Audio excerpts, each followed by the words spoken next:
그러면은 하나님께서 이 예수 그리스도를 통해서 자기 백성을 구원하는 이러한 이 시나리오를 창세전에 이미 세웠다 그랬잖아요. 그래서 그 창세전 언약을 근거로 해서 뭐를 만들었다?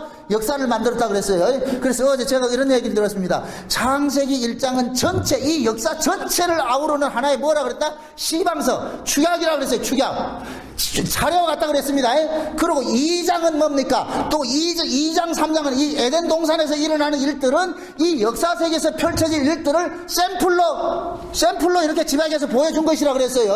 그럴 것 같으면은 그 에덴 동산에서 일어나는 그 모든 것들도 무엇을 근거로 해서, 무엇을 모티브로 해서 이 에덴 동산에서 일어날 이 일들이 일어납니까? 창세전 언약을 모티브로 해서 이 에덴 동산에 일어나겠죠. 그러면 그 창세전 언약의 내용이 뭐라 그랬어요? 에베소서 또 1장 봅시다. 이 에베소서 1장은 여러분들이 진짜 눈이 진물이 나도록 보셔야 돼. 이걸 애워 놓으셔야 돼. 이것을. 창세전 언약이, 제가 어제 말씀드렸습니다.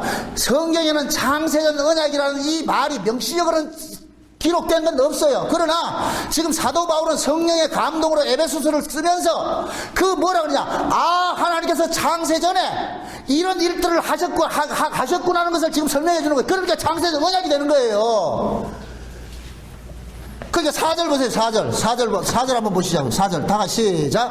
그 창세전에 그리스도 안에서 우리를 택하사 우리로 사랑 안에서 그 앞에 거룩하고 흠이 없게 하시려고, 그 다음에 기쁘신 뜻대로 우리를 예정하사 예수 그리스도로 말미암아 자기의 아들들이 되게 하셨으니. 자 보세요. 그것만 봅시다. 지금 창세전 언약의 내용이 뭐라 그랬어요? 하나님께서 예수 그리스도를 통해서 거룩하고 흠이 없는 자를 만들어서 요런 사람을 하나님의 아들들 되게 한다는 것이었잖아요. 그렇죠? 그럴 것 같으면은 이 역사 자체가 창세전 언약을 모티브로 해서 역사가 만들어졌으니까, 그 에덴 동산은 이 전 역사의 샘플이라 그랬으니까 에덴 동산에서 일어나는 이 일도 결국은 뭐냐, 창세전 언약을 근거로 해서 일어나는 일들이잖아요. 그러면은 하나님께서 아담에게 알려줍니다. 아담에게 아담아, 생명과는 먹고 선악과는 먹지 말아라. 생명과는 먹으면 영생하고 선악과 먹으면 죽는다. 분명히 알려줬어요. 알려줬는데 하나님께서는 지금 이 아담을 창세전 언약을 근거로 해서 창조했기 때문에 아담 역시도 거룩과 비거룩하고 흠 있는 모습으로 떨어져 있어야 돼요.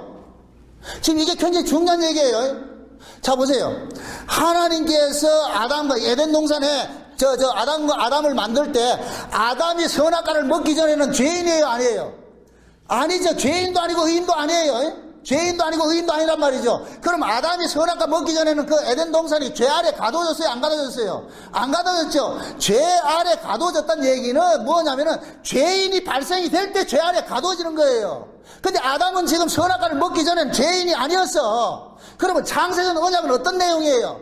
자기 백성이 죄 아래 가둬져 있어야 되잖아요. 그럴 때 예수님께서 오셔서 그 아들을 뭐 하는 겁니까? 죄에서 건져내는 것을 하잖아요. 그러니까 죄에서 건져진 자를 건져낼 때 어떻게 건져내느냐? 예수님께서 대신 값을 지불하고 피를 흘리시고 그럼 건져낸단 말이죠. 그럼 건져진 자에게는 누구의 피가 뿌려져 있느냐? 예수님의 피가 뿌려져 있잖아요. 그래서 우리는 뭡니까? 그 피로 인하여서 우리가 구원을 받는 거죠. 그걸 에베소서는 뭐냐? 사랑하시는 자 안에서, 그리스도 안에서 너희들을 뭐 했다? 거룩하고 흠이 없게 된다 그런단 말이죠. 그래서 하나님께서 아담에게 다 알려줘가지고서 죄가 되려면은 하나님께서 아담에게 명령한 것에 대해서 반발이 나올 때 죄가 형성되는 거예요. 지금 이해돼요? 그러니까 하나님은 분명히 뭐 하느냐? 아담에게 생명과는 먹고 선악과는 먹지 말라고 했어요. 그러면은 만약에 아담이 하나님의 말씀에 순종해가지고서 생명과를 먹고 선악과 안 먹었을 것 같으면은 아담은 구원받을 이유가 있답다? 없지요. 그러면 아담을 뭐를 위해서 만들어놨는데? 창세전 언약을 위해서 만들어놨으니까.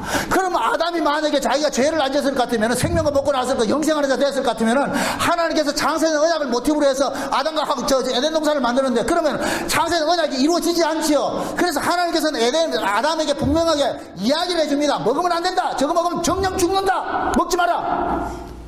그러고 하나님께서는 창세전 언약을 위해서 뱀을 풀어버린단 말이에요. 그래서 사단도 하나님께서 창세전에 언약하신 그 내용을 이루기 위해서 도구로 쓰는 거예요. 도구로. 그러니까 하나님께서 아담에게 분명히 명령을 했지만 아담은 그 명령을 지키지 못하고 뱀을 통하여서 미혹을 당해버리고 어떻게 돼버립니까? 먹어야 될 것은 먹지 않고 먹지 말아야 될 것은 먹어버렸어요. 죽은 자가 돼버렸어요. 이때 비로소 뭐가 되는 거예요? 죄 아래 뭐가 되는 거예요? 갇히는 것이 돼버리죠.